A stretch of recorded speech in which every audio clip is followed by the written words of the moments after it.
और मैं हूं आशुतोष और आप देख रहे हैं टेलीकास्ट न्यूज। देश की राजधानी में अभी चिराग पासवान की चर्चाएं जोरों पर है। जी हां, आगामी लोकसभा चुनाव को लेकर बिहार से लेकर दिल्ली तक लोजपा की चर्चाएं हो रही है। एनडीए में आखिर असली लोजपा कौन है, चिराग पासवान का गुट या पशुपति कुमार पारस का गुट? जी हां, लोजपा दो धड़ों में बंट चुकी थी।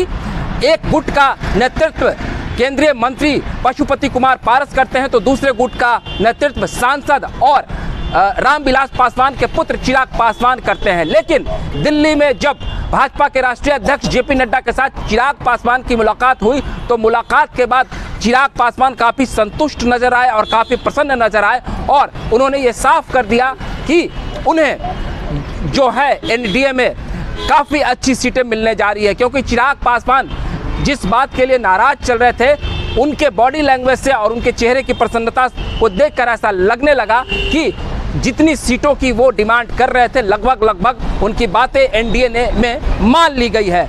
कुछ दिन पहले रविवार को भी चिराग पासवान जब मुजफ्फरपुर में एक जनसभा करने गए थे तो वहां पर मीडिया ने जब उनसे यह सवाल पूछा था कि आखिर आप किसके साथ हैं, क्योंकि सीट शेयरिंग के मुद्दे पर वो एनडीए से नाराज चल रहे थे, तो उन्होंने कहा कि देखिए मेरा गठबंधन जनता के साथ है।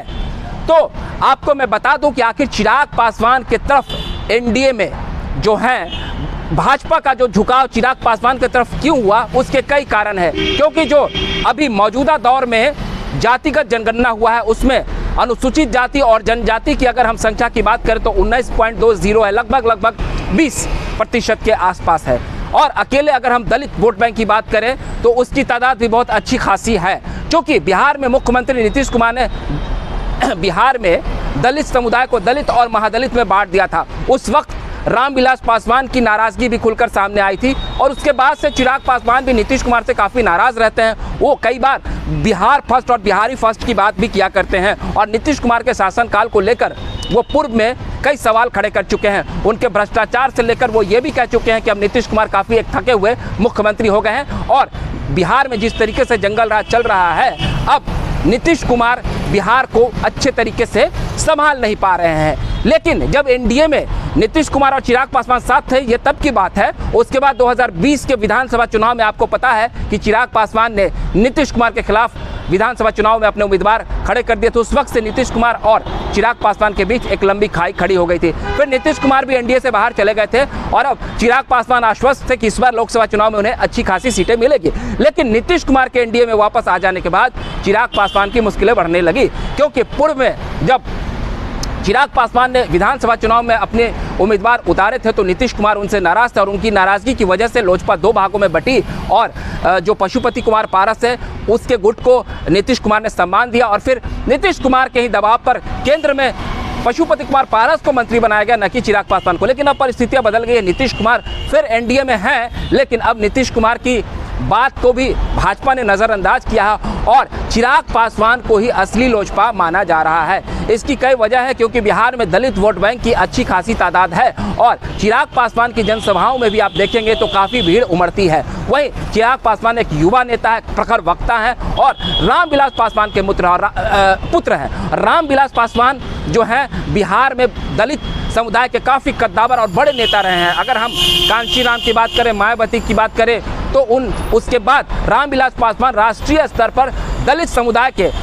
इन सब के मुकाबले सबसे एक बड़े नेता के तौर पर उभरे हैं और उनकी जो पृष्ठभूमि रही है वो हाजीपुर रही है और इस हाजीपुर को लेकर भी काफ़ी दावेदारी पेश की जा रही थी, क्योंकि पशुपति पारस भी जो लोजपा के एक दूसरे गुट के अध्यक्ष हैं वो कह रहे थे कि मैं हाजीपुर से चुनाव लड़ूंगा। तो पशुपति पारस की इन बातों के जवाब में चिराग पासवान कह रहे थे कि नहीं, हाजीपुर से चुनाव मैं लड़ूंगा, क्योंकि लोजपा की जो पृष्ठभूमि रही है और लोजपा के का जो ये गढ़ रहा है वहाँ पे उत्तराधिकारी की लड़ाई को लेकर ये वर्चस्व चल रही थी। लेकिन अब लगता है एनडीए उनकी बात को मान चुकी है और चिराग पासवान को हाजीपुर से लोकसभा का चुनाव लड़ाया जाएगा। वहीं जमुई से भी चिराग पासवान की परिस्थिति अच्छी थी, वहाँ पर जनता के बीच में उनका इमेज अच्छा था, लेकिन वो उस सीट को छोड़ रहे हैं। आपको मैं बता दूं कि चिराग पासवान की जो दावेदारी हाजीपुर में क्यों ज़्यादा बढ़ी, क्योंकि आपको पता होगा कि भाजपा न सिर्फ अपनी पार्टी बल्कि अपने सहयोगी पार्टियों को भी लेकर एक एजेंसी के तहत सर्वे कराती है और उस लोकसभा का चुनाव हो या विधानसभा का चुनाव हो उस क्षेत्र में वो सर्वे कराती है। तो हाजीपुर में चिराग पासवान सर्वे में अव्वल दिख रहे थे, उनकी बेहतर स्थिति दिख रही थी, इसलिए भाजपा ने उन्हें वो सीट देने के लिए मतलब उन्हें आश्वस्त कर दिया है। तो जो संभावनाएं जताई जा रही है उसमें चिराग पासवान को हाजीपुर, जमुई, समस्तीपुर, नवादा ये सीटें मिल रही हैं। उन्हें कुल 5 सीटें मिलेगी चिराग पासवान को। तो इसके बाद से अब पशुपति कुमार पारस जो है लगभग एनडीए से बाहर होते दिख रहे हैं। हालांकि प्रिंस पासवान जो हैं वो इनके भतीजे हैं, वो एक और भतीजे हैं, उनको बिहार सरकार में मंत्री बनाने की भी चर्चाएं चल रही है और पशुपति कुमार पारस को भी केंद्रीय नेतृत्व जो है भाजपा की उन्हें कोई पद दे सकती है आने वाले समय में, जिससे उनकी भी नाराज़गी को दूर किया जाए और एनडीए को एक साथ रखा जाए। लेकिन पशुपति कुमार पारस की गुट के प्रवक्ता का कहना है कि अभी क्या एनडीए के किसी बड़े नेता ने शीर्ष नेतृत्व में यह ऐलान किया है कि चिराग पासवान को 5 सीटें दी जा रही है।